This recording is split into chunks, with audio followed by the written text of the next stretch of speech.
about how to connect the world, because you're all global. You're all trying to rally people now 6 weeks into this. And I thought we'd start with Curtis Martin, you know, being a Hall of Famer and now a person who's dedicating his life to empowering entrepreneurs from a community of people who are underserved in a major way. What are some of the themes that you're hearing now, Curtis, about how to rally people and engage people around this new world order, the new normal that we're starting to face? Well, I haven't been hearing a whole lot.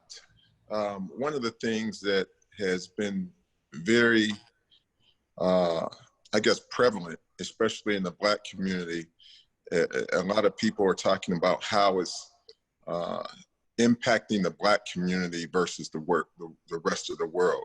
And so what I find is that there are a lot of groups that are coming together, but yet they're not necessarily coming together in a very constructive way. And I think that what's happening is that there's been a lot of missed opportunities where I think there were opportunities where people could have come together and did something very positive or did something that was very influential. I think that a lot of people are missing that opportunity because of the lack of organization in those respects. But really, as far as COVID is concerned, that's been one of the main topics in the Black community, is how it is impacting the Black community versus the rest of the world. And the getting people to work together, and particularly in a time of crisis, that's often usually when people are called to do their best. Yeah. And do you feel like there's a context for that in other communities in terms of being able to work together or called into action? Well, I think that it's somewhat common just in humanity, period. But I think that it is very prevalent in the Black community. I literally think that a lot of times in the Black community, there's a different mentality. Most of us were not taught how to collaborate growing up. I mean, it's always been like this survival of the fittest type of mentality in the Black community. And that's something that, you know, Black people, when we're around each other, we often talk about how oftentimes we act like crabs in the barrel, where we're constantly, instead of lifting each other up, we're pulling each other down.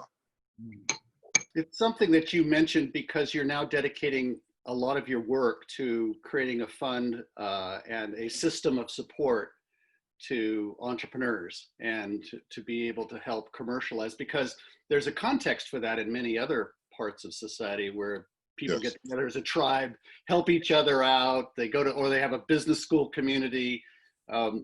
What's it like to try to pull together a community in a sense for the first time in the way you're doing it now? Because you've had a lot of traction and you said you're Yes. full speed ahead.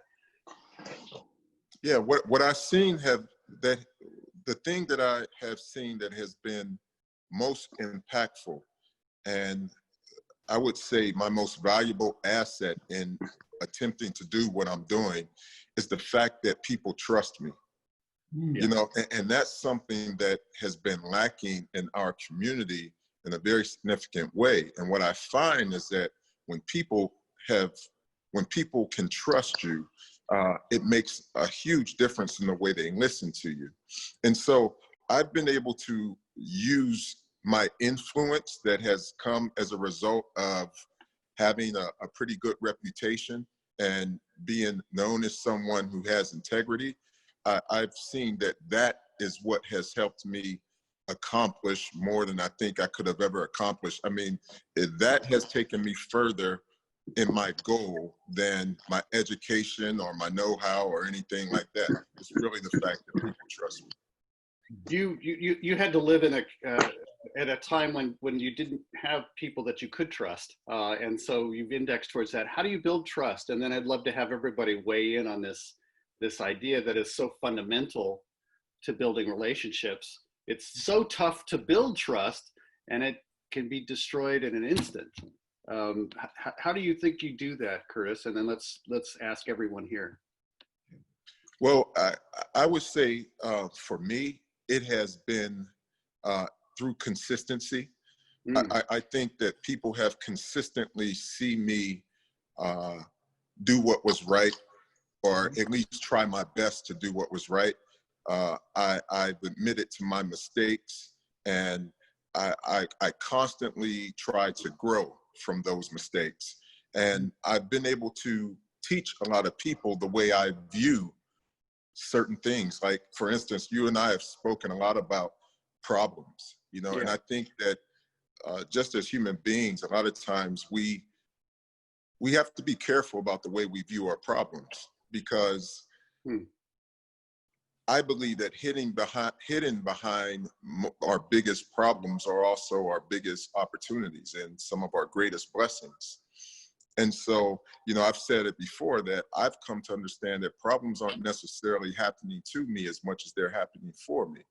And so with all of the different problems, I've talked about how I grew up in a very horrible environment. And I think that that's something that has given me a lot of credibility with others, because they know the pain that I've been through. You know, basically finding my mother murdered with a knife in her chest, who was my grandmother, but she was like my mother also. You know, and all the other horrible things that I've had to go through growing up, having guns to my head at a very young age, like at 14 to 15, some of those things that we've talked about. When other people have seen me come through that and still continue to push forward without bitterness in my heart and without anger, I think that it has established a level of credibility that has lent itself to that trust, which has then lent itself to the influence that I've been able to have in other people's lives.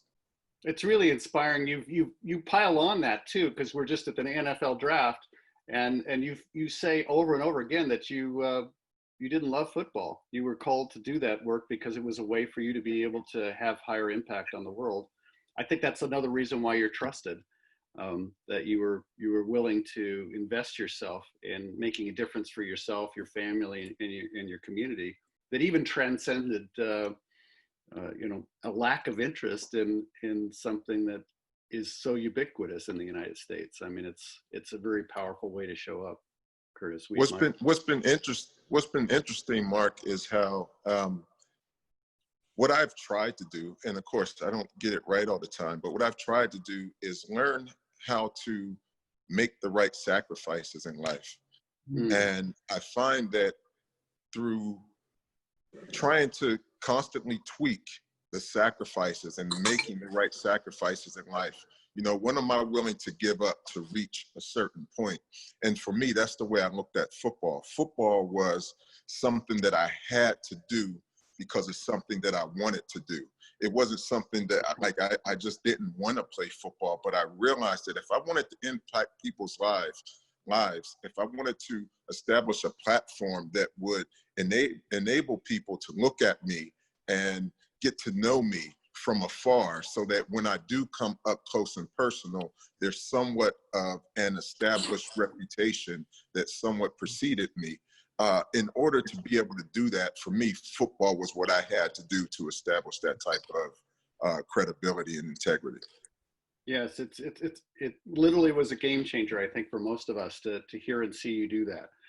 We have with us Benita Thompson, who is the #5 educator in the world, according to the Global Gurus, New York Times best-selling author, and the #1 career coach in the world. And if that weren't a terrific of enough of opportunity to have her as a business partner, I'm delighted to have her in my life as well. And she has done an incredible amount of work around collaboration. And today we've been talking about trust. And the trust that's built from collaboration is not necessarily a natural act. I know, Bonita, you've done considerable research around this idea that, as it turns out, sometimes the most collaborative leaders are not seen as the strongest or the most powerful or the ones that we are initially attracted to. And in fact, we might decide that we want to hire that person and then we can't stand working for them because. So could you talk about the research you're doing on collaboration and how it might impact this idea of trust? Thank you. Trust is really foundational to collaboration and to setting collaborative goals. And Curtis, I loved your comments about how you go about building trust in a very consistent way. I think the most difficult thing about doing research in collaboration is that so many people define it so differently. And so some people define it as a value that good people have. Other people see it as a skill that can be learned and trained. And other people see it as an environment that springs from a mutually beneficial goal. And I think the truth is it's a combination of all of those. And so the more that a leader can communicate how the mutuality of the goal and help everybody see that we're all in this together, the more they're going to get collaborative spirit in the company and better utilization of resources. It's just a win for everyone when we can communicate our goals in that way. We've got colleagues here who are joining us from London and from Zurich and from San Diego. And I'd love to have you to weigh in on this. Pranay, you grew up in India. There you have partnered and you have been creating a global organization around artificial intelligence. What do you think really helps us drive trust in our relationships? And it's particularly, I think, acute when we think about AI and how that might be a trusted or not trusted source in our life. Yeah. Absolutely. You know, I really want to pick up from what Curtis said about trust. And trust is always, one of the most important things. And even more so in a crisis situation, where you're going to ask people to do things that are unnatural and things that could potentially be against their better interest. And at that point of time, it's really important to have trust in the leadership and in the organization that they are doing this with the right intention, right? So I think the number one thing is that have you spent time in building trust around your intentions? And it's not just a question of, spending time, but have acted accordingly, right? So for us, we've always said, we lead with our values. We said we want to put the client first and do everything that's right by the client, make our client succeed, even if it hurts us in the short term. We want to invest in our people and build great careers for people, build them up as professionals. We want to invest in IP and build IP. But I want to focus on the fourth one, which is that we speak about extending extreme trust and creating great accountability. And when we, socialize this notion of trust within the organization, we really relied on what we learned from the Table Group, Patrick Lencioni. He speaks about this idea of vulnerability-based trust, where you create an environment where you have the ability to assume positive intent of everyone else. Because if I'm able to assume positive intent of everyone else, then we can have meaningful dialogue and conflict. And that's what we believe we have tried to do throughout. Very important in this is transparency. So we always share more information than we think our people expect, or most other organizations do. Typically, our town halls have pretty much the same information that goes to our board. And in this crisis situation, we're doing a weekly meeting with our board, and we were doing 4 town halls, which we've now brought it down to 2. And pretty much whatever we discuss with the board, we tell them, the entire company. They all know. If we have lost any contracts, they know. They know the good news, they know the bad news, everything. So he said, treat people like adults. Let them have all the information, good, bad, whatever.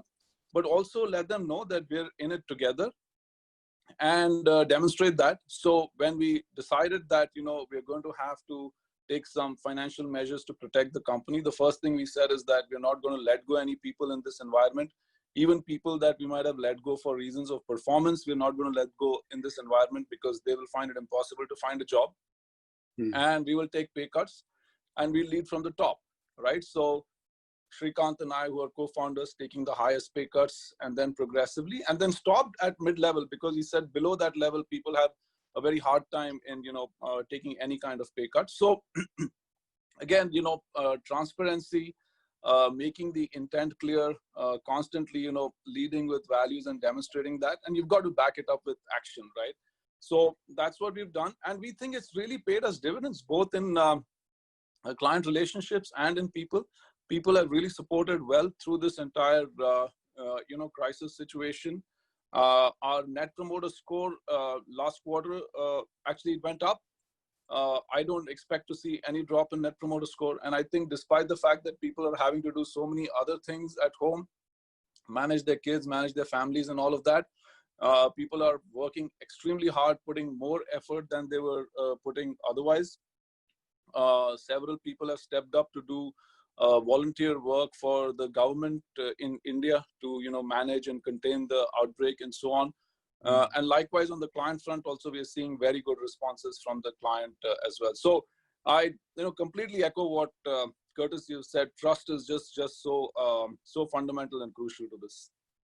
It is really interesting to see how so many organizations like yours have sent hundreds of thousands of people home in 48 hours, and it resulted in a deeper level of engagement with the customers who are also suffering and needing support, and seeing your overall net promoter score or the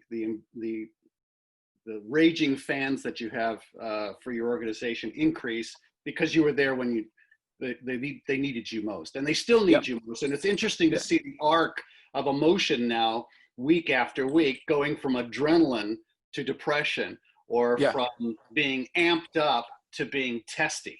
I see that in employees, I see that on boards, I'm seeing that in the organization, trying to keep this ship together and keep that energy flowing now that it's going from a sprint to a marathon is where the— I'll just add one more point.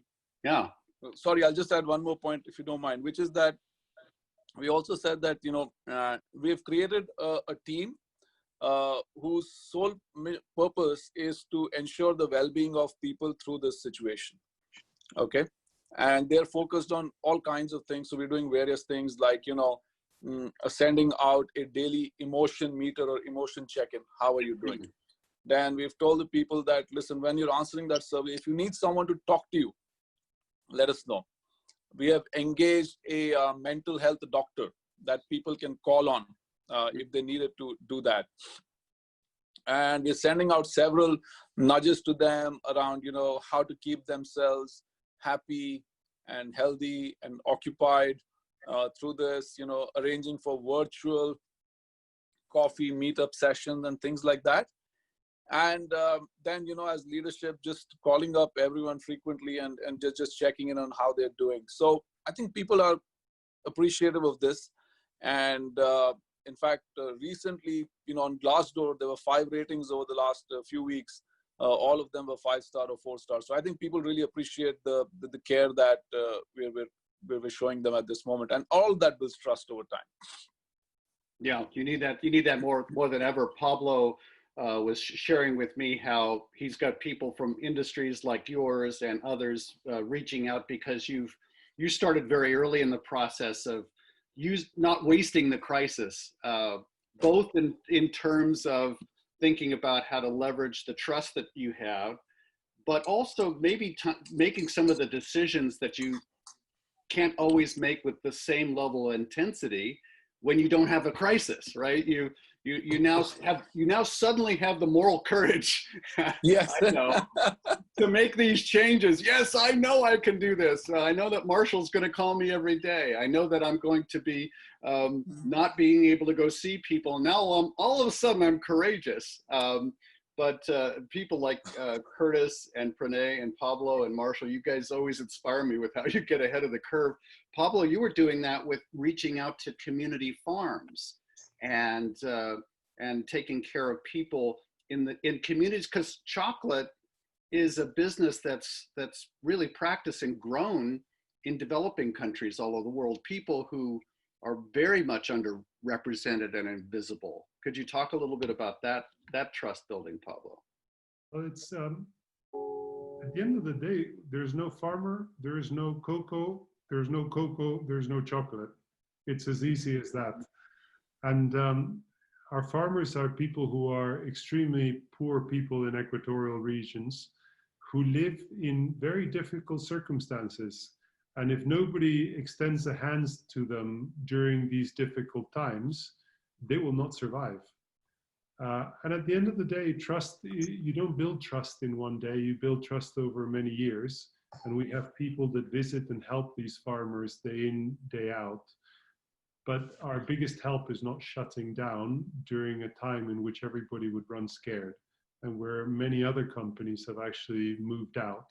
And we've decided to step up. We've decided to actually help them by buying soap for them, by buying protective equipment for them, by making absolutely sure that we continue buying cocoa throughout, and we don't close our operation stations, and that we continue to help them in their farms to improve the productivity that they are trying to drive upwards. And you know, at the end of the day, trust is a bit like a bank in which every day somebody deposits in your bank their money, and it grows, and the more money they deposit, the more trust they're actually putting into you. And you don't earn that, they give it to you. So you have to work on it every day. And that comes through continuity of values, through delivery of promises. It comes through continuous hard work with people. I think it also comes with authenticity. And as a company, we really do care.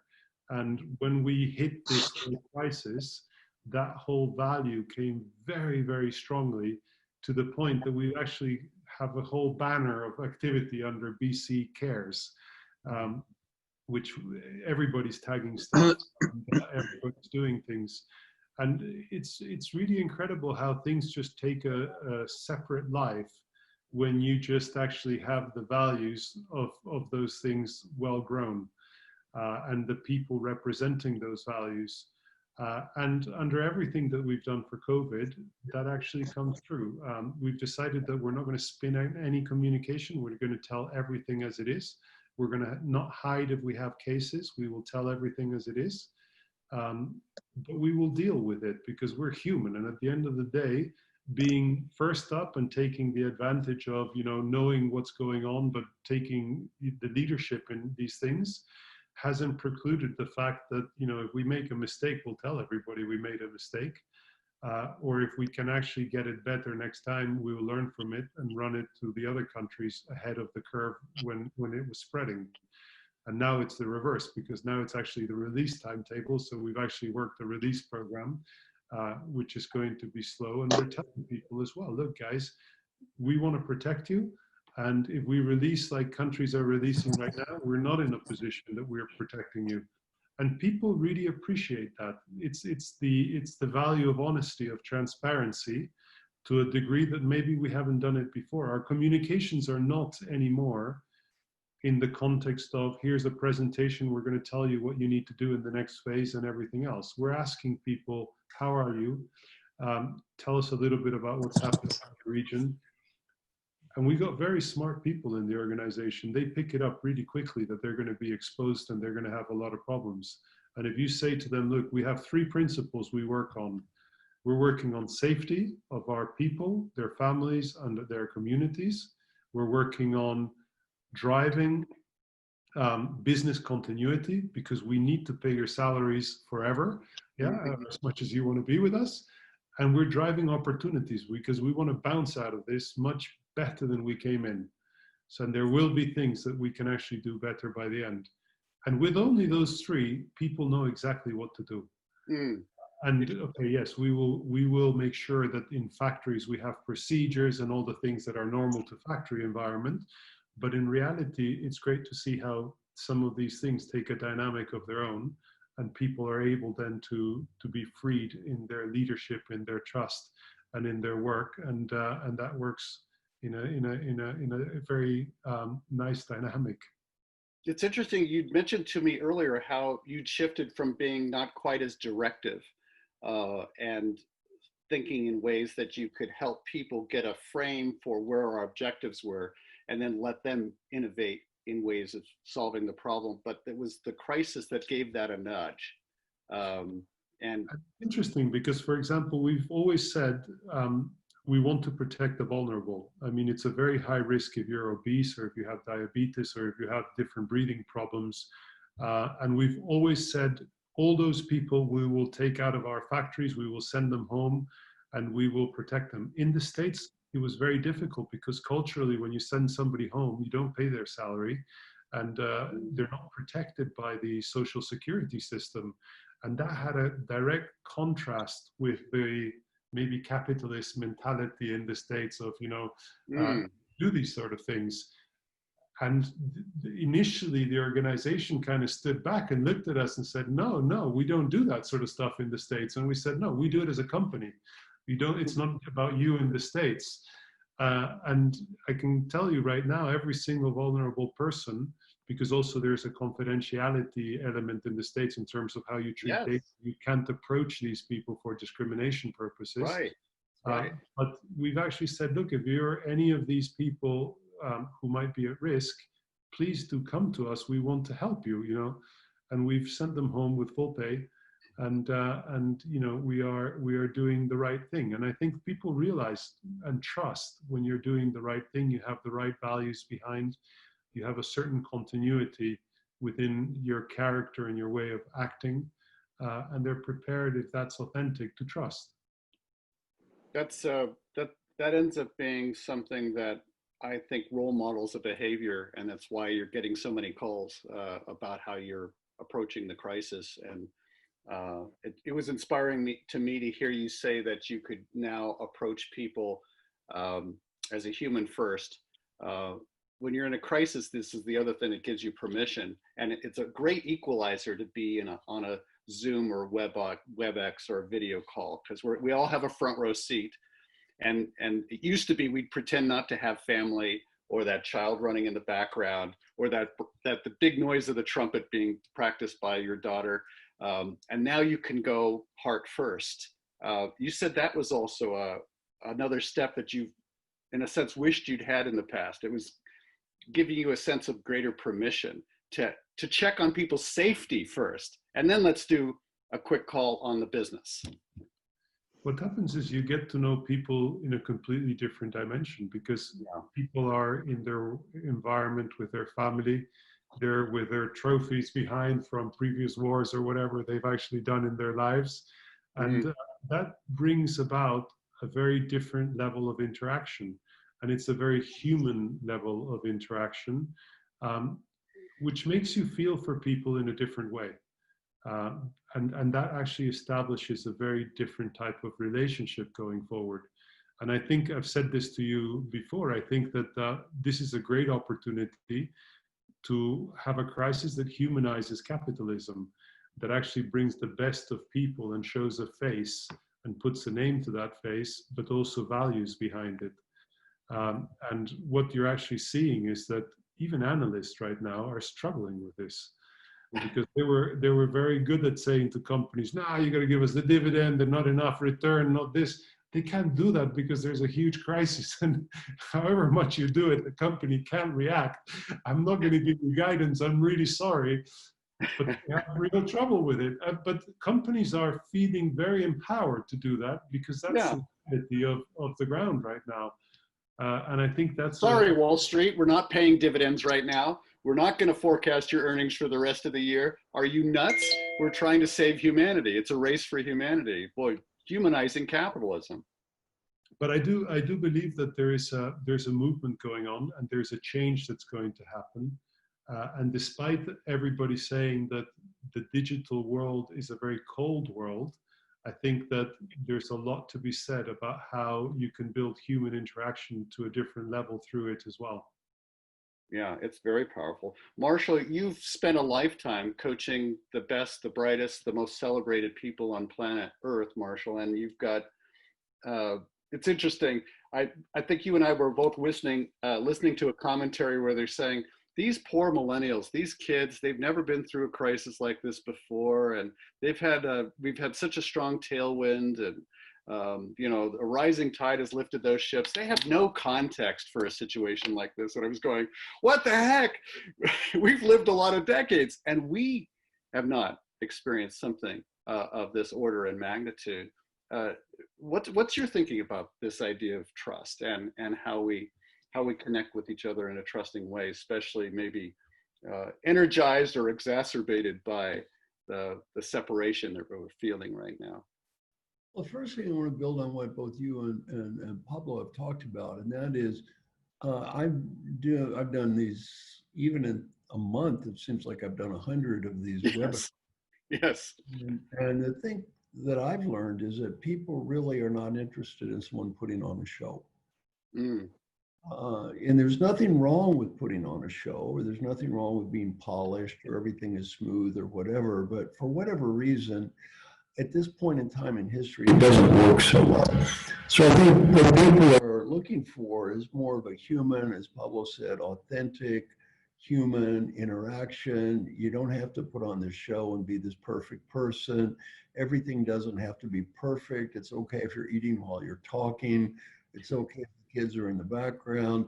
Just more of a sense of humanity. So the first thing that's really hit me about this is very, very, I think, important when you communicate, especially now, to be human. And death is very humanizing. It's something that we all will experience. That's very humanizing. Number two is, something, I've done is our 100 Coaches program. And I came up with this idea of basically adopting people, teach them all for free. And the only price is when you get old, you have to do the same thing. And it's just been a wonderful activity. Building community. A community. And it's a choiceful community. And back to trust, it's kind of a message of I trust you.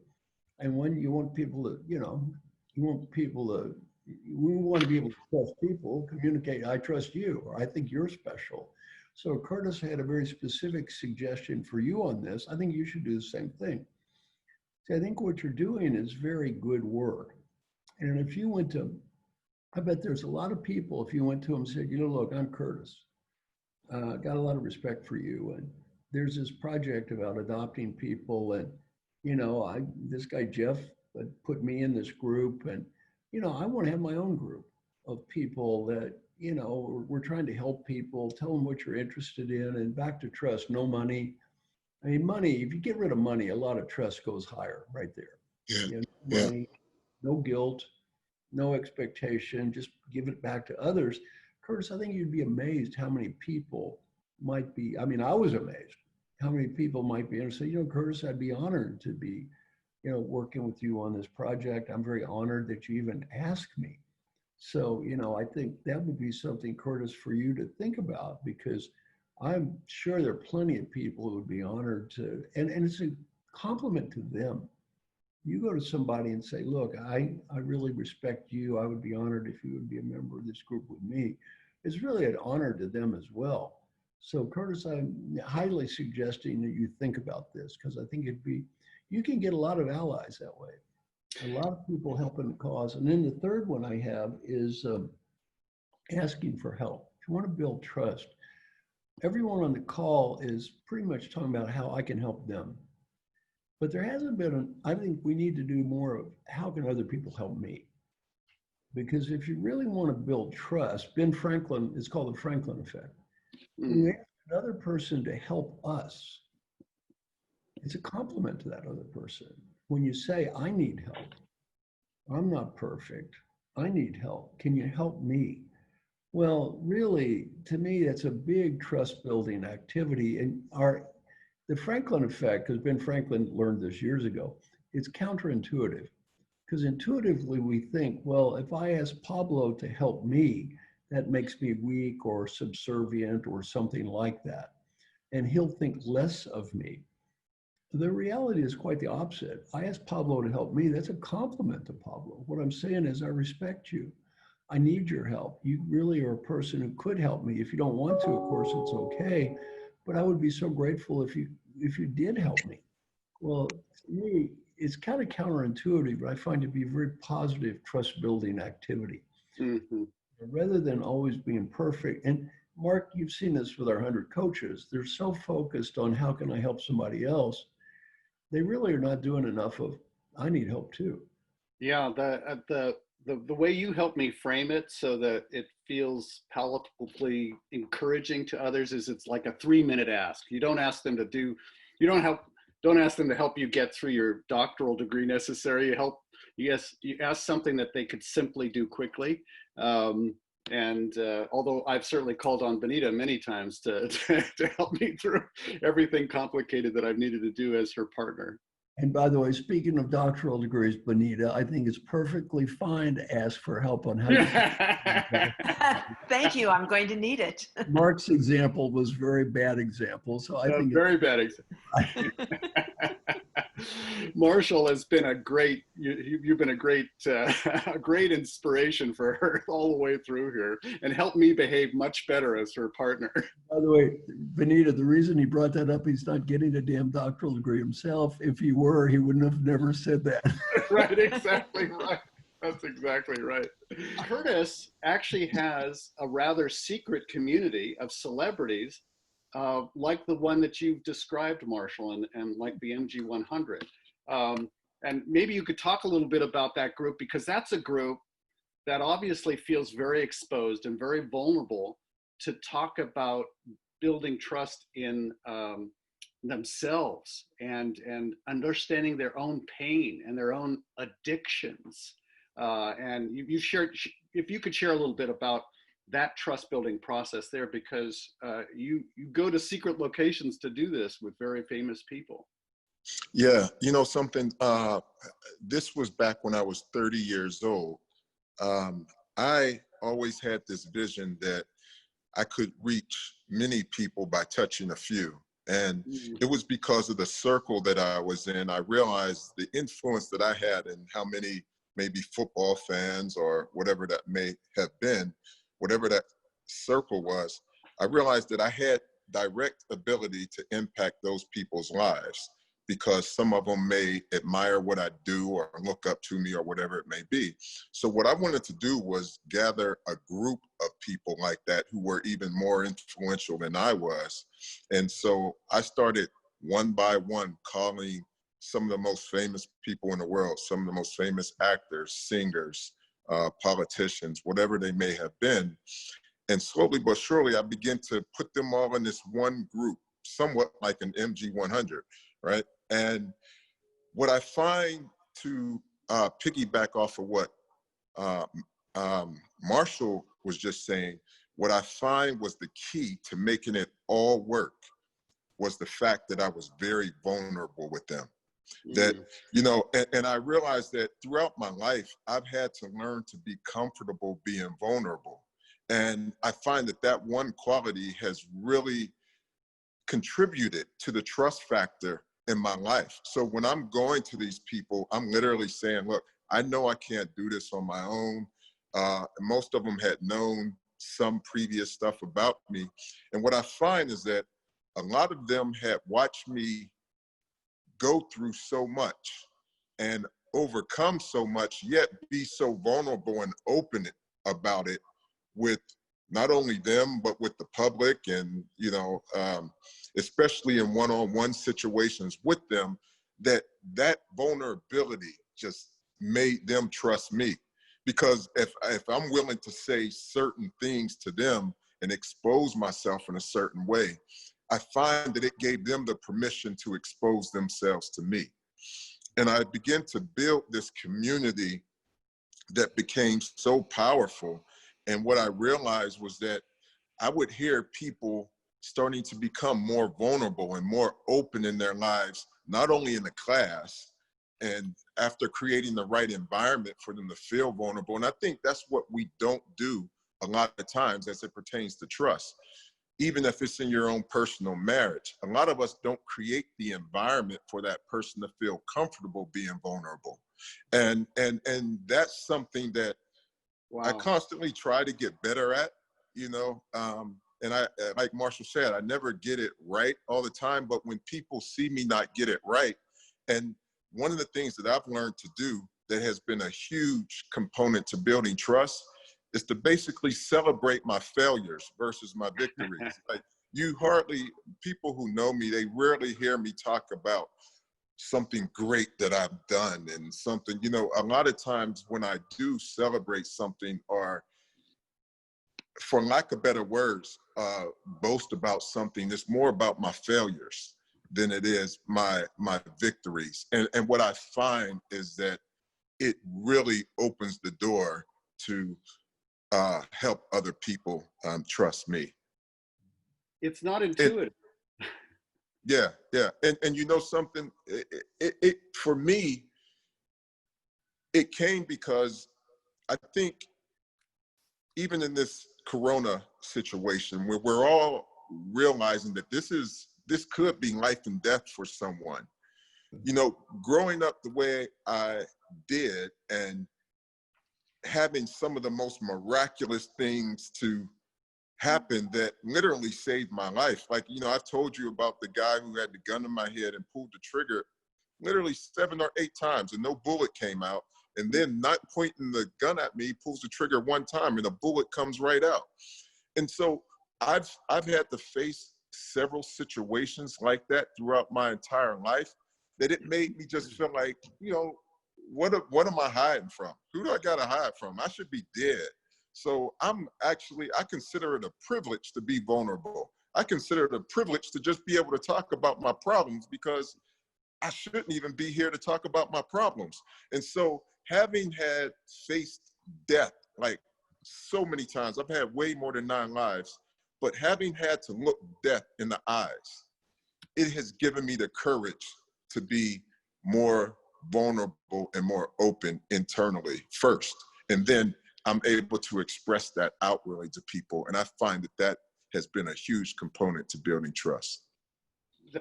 That's extraordinary. You mentioned how people in that community, when you talk to them, often deal with pain, and that pain gets escalated when you're under pressure, like we all are right now, but that they usually seek relief rather than release. Yes. Could you talk about that? Because I think that often when I'm the worst at being vulnerable, it's when I've put up the walls of bullshit, or self-protection, and feeling vulnerable is not a natural place necessarily to go, and then you try to find ways to relieve the pain, but it just keeps on coming back. Yeah, and I think that's what a lot of us do. When I was playing football, the NFL is a very painful way to make a living, because you're usually in pain, and you always have some type of pain that you're dealing with. One of the things that became my most valuable asset during my playing career wasn't the fact that I was bigger, stronger, or faster than anyone. It was basically that I could still operate at an elite level when I was in an extreme amount of pain.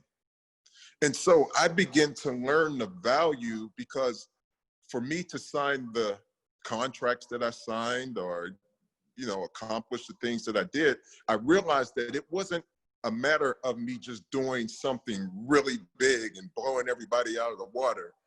It was about me just being very consistent at what I was able to do. So, and again, of course, I'm not saying this in a boastful way, but when my position as a running back, for the, just in case some of you may not be very familiar with American football, and basically they hand me the ball and I have to run for as many yards as possible, and I'm the one that everyone jumps on top and they try to kill me, right? That's basically my That's job. how the CEOs here feel as well, but yours is actually physical. Yeah. And so what I realized was that the value that I provided for a team, well, I'll put it to you this way. There was one year where I was considered the best at my position in the NFL, and I won the rushing title. That means that I ran for more yards than anyone in that year, any running back in that year. The thing that I was most proud of about that year was that if you looked at all of my other competition, the other running backs, they were these guys who would run 80-yard touchdowns and 70-yard touchdowns. They would always have that wow factor and just blow everyone away with their talent. And I won the rushing title, but that entire year, I didn't have one run that was over 25 yards. Wow. And You're so always making the scrimmage. yeah, and so what it showed was that in my mind, things like that defined that consistency is what was most important. So I had no run over 25 yards, but I had the most runs that were over 12 yards. And to me, that's the way trust works. You know, a lot of times it's not just jumping out there. I'm so great, like Marshall's talking about. I could do this, I could do that. It's just about being quiet and taking time to get 12-yard gains consistently. And I find that the owners of the team, the head coaches of the team, they would bring guys to take my position because they had to pay me a certain amount of money. So of course in the NFL, they're always looking for someone who they can pay less to take your position. But what I found was that they continued to pay me and keep me on a team because I was the most dependable. And that's what I find about trust, is that people trust you when they are very sure that they can depend on you. I know that was a long way to answer the question, but I just find that to be the most impactful way to earn trust, is to be very consistent and expose yourself and be vulnerable. When you think about that consistently, especially in light of having the pressure and pain, what's the difference between being able to show up in a way that people don't feel the stress of that consistency and that commitment? Because I'm feeling that now from a lot of people. They're having to keep upbeat, inspiring. They're having to be able to put on that face of inspiration, even when you're not feeling it as a leader. And then being vulnerable, as you say, when you're feeling down, but you do need to finally show a way of consistency there. You talked in the past with me about how you got to find ways to release the pain and relieve it for others. How do you think about that? Because you've had to do that so often and so consistently. Well, see, again, I agree with Marshall where, again, people who I speak with, they don't necessarily see me always upbeat and everything. Right. I literally think what really empowers people is letting them know that they're not the only ones feeling that way. So whenever I'm feeling any way close to them, or whenever I make a mistake, it's important for me to highlight that mistake, because I don't want people looking at me like I'm Superman, you know. And I realize that as a leader, I believe that people want leaders who are always real instead of leaders who are always right, you know. And I always try to make it my point to catch myself if at any second I feel as though I'm not being real. Because I feel as though every moment I spend not being real, I'm actually creating a deficit of trust versus building upon it. You're taking that energy out of the bank. You're taking that well of trust that you've had. I know, Pranay, you've talked about that as well. When sometimes you've had health crises overlaying the current crisis of having to manage people around you, and you've let people in on some of that as well, right? That you've been able to make yourself vulnerable to that. Yeah, I can share my story.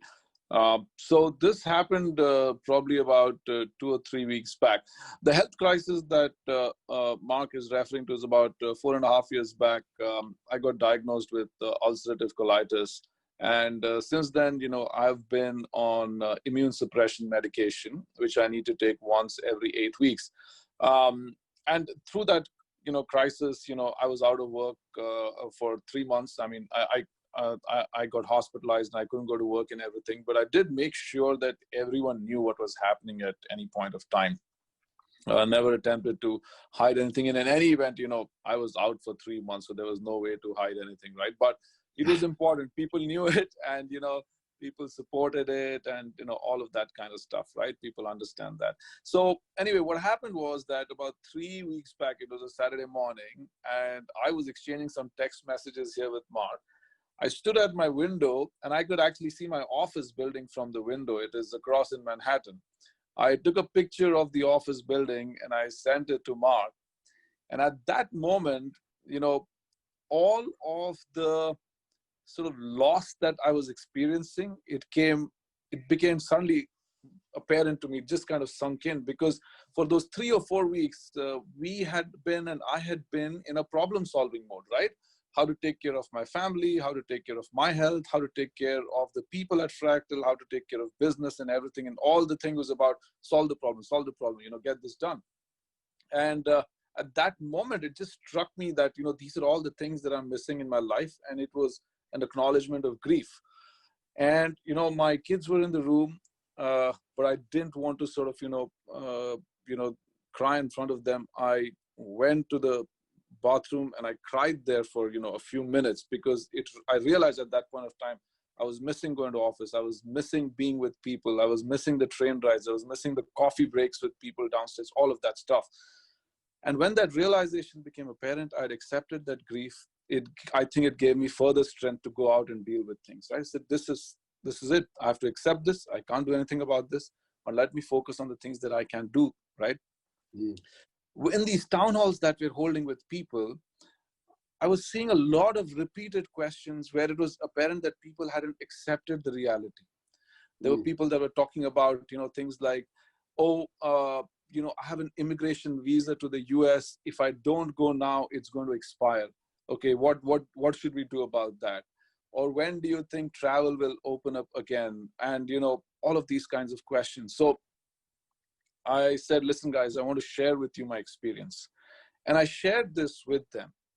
And, I could not help it. As I was sharing it, I actually started crying on the town hall and people could see me on video. And I said that the reason I'm sharing this is because I think if you haven't accepted what has happened, then, accept it. You can grieve over it. You can feel bad about it. But having done that, move forward. Because recognizing what you can't control is very important, so that you can focus on the things that you can control and make peace with what you cannot, do anything about. And after that, I just got so many messages from people. I mean, people wrote me these long emails. One person said, thank you for showing this emotion. And I'm crying as I'm writing this email to you. Another person said that, we don't understand, the things that our parents are going through. And I'm sure it's the same with you, that you have your own troubles while you still have to lead us. So really appreciate it. So a lot of people sent, emails. And I feel that, showing people that someone said that you're not the only one that's going through it, I'm going through it too. It must have really helped a lot of people. Benita, you've been observing many of these executive committee meetings where you're seeing these people having to collaborate at a distance like this. How does that factor in, this digital framework of having to communicate where you're not physically present with each other?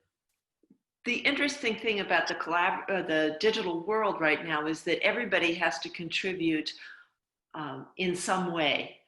And so you can't have the person sit. You can't have the person sitting in the back of the room. You want the people to collaborate and each person's voice to be heard. And you can't speak over one another. So digital brings out different qualities in individuals. It brings out different, people who might not have been real leaders in the face-to-face world now suddenly become great leaders in the digital world. The gaming communities have definitely found that. Even introverted, shy people who wouldn't be considered a leader are now coming out as leaders in the digital realm. You've always talked about having a talking stick so that, one person at a time in a meeting. You've been there at major financial services companies where you've got these very aggressive, very, very powerful people. They're all anxious to talk, they aren't listening. They're just waiting to make their point and have you finish talking. But this format, it's created so that you can only have one person speak at a time. You were the first to point this out to me, this idea of being able to pass the talking stick. I also think that the coronavirus is helping us rethink the way we work together in a more collaborative way. I know it's a horrific, tragic situation, but it is a collaborative goal, because if any one person on planet Earth still has coronavirus, all of us are at risk. And so we have to all be thinking about how other people are faring and helping one another. We can't have communities that are don't have health care. We can't have communities that don't have food, because that allows the virus to spread. So that is truly a collaborative goal. And we're learning a lot about collaboration from it. So Bonita, I think fantastic ideas. And I like the idea of the talking stick and the fact that really it enables us to do better at collaboration. And I know for me, I speak for myself, I got a little voice in my head, it's going about 1,000 miles an hour, usually while people are talking. And if I'm not careful, I'm just going to use my next comment to prove how smart I am, as opposed to actually listening. So I just think it's great to keep reinforcing that. Pablo, any thoughts about what you just said? I actually find very interesting this whole space of collaboration. And I refer a lot to myself and what's actually happened to me as a result of the whole digital environment. I think as a leader, my sensing capabilities have increased tenfold, because you're not seeing half of the picture of how people are actually reacting. Some people are actually turning the microphone, some people are actually turning the camera off, and you're trying to sense in a very different way than you would do if you're actually in front of people, touching them or seeing them or whatever. So for starters, I feel that I'm trying to absorb much more, concentrate much more. And the second thing that happens to me is that when I finish the day, I am absolutely knackered, like they say in the UK. I am dead. And I think it's because the concentration level is much, much higher. The need to connect the dots is much more important.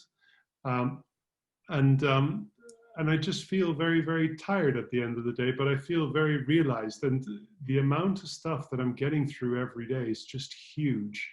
And I'm consistently hearing the same story from a number of different people who say that they're dead by the end of the day, but they're much more efficient than they were before.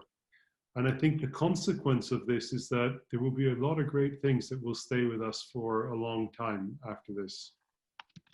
It's a really great point. I think we're all feeling particularly exhausted and productive. those two go together as well. And I know, Pranay and Curtis, you also had dinner with Benita when we got together, as we often do at our CEO gatherings. How does this issue of collaboration resonate for you? Because she's also doing some very special research on a collaboration at the University of Pennsylvania in Wharton right now. Because it's an interesting kind of, we have almost, in a sense, we're almost two-faced about it. On the one hand, we want everybody to collaborate and be kumbaya, and then we seem to be attracted to bullies in terms of some of our leaders. Yeah, I could quickly take a shot at that. And I think, again, I want to reinforce that I also really love this idea of the talking stick. And I do believe that in leadership positions, people like us, I do think that we probably speak more than we need to. And this format at least has forced us to speak a little less, listen a little more, and actually, enable more collaboration. And because you can't be there physically to solve problems, you actually or to take charge of things that you're not supposed to take charge of. You're really actually letting people do stuff because you don't have any other choice, right? So I think right? So I think collaboration, yeah, I think that we're going to see some interesting outcomes of this, positive, yeah. Makes a lot of sense. I imagine, Curtis, you know, on the field, you were individual contributor, but then you had to collaborate. If everybody didn't give you cover, those 12 yards would not have been possible. What's your take on how we should take that principle into our organizations? Well, you know, something that Bonita said that I'm a big believer of is she talked about the way we listen, you know, listening. How would I say it? I think that, so I think one of the best ways to, another really good way I'll say to build trust is when people just believe that they've simply been heard by you. You know, when people just believe that you really listen to them. There's this one Bible verse that I read a long time ago that always stuck with me. And the Bible verse says, everyone should be quick to listen, slow to speak, and slow to become angry. And when you break that verse down, what I like to do is try to look it up in its original language, like in the Greek or Hebrew or Arabic language. But of course, like when you think about being quick to listen, it's not like you can listen faster. But what that word quick, the Greek word for that word quick simply means to give your full attention to. So it's almost to make listening the priority when you're trying to communicate with someone. It's almost like saying, you know, instead of trying to say what you want to say, make your priority of the entire conversation to just listen. And what I find is that when people feel that they're heard, it's a huge component to building trust. And then the part where it says, be quick to listen and slow to speak. What I find is that that word slow to speak, it doesn't mean to, like, you know, just speak slower or anything like that. But what it means is to listen in a very intent way that helps you to speak in a more informative way. That's basically what that verse, be quick to listen, slow to speak. So that's where what Benita said really resonated with me, because I always find that whenever I'm engaging with someone in a conversation, the thing that I try to discipline myself to do, and I don't get it right all the time, is just to not interrupt them. It's to listen to them without trying to think of what I'm trying to think about, so that I can remember it, so that I can say it when they're finished. Because a lot of times I think we're just waiting for a person to finish talking more so than we are truly listening to them. And I find that that makes a huge difference in the way a person trusts you. That's huge. You know, I want to thank everyone here for this fabulous conversation about trust, and for your coaching and for your insights, and for your love for the people that you touch in your lives, because you inspire me all the time. And I'm so grateful to have you in my life, and to have the permission to have this conversation is really rich. And I look forward to having many more, because you're inspiring organizations all over the world. And I'm just so grateful to you. So thank you so much for today, guys. Much appreciated.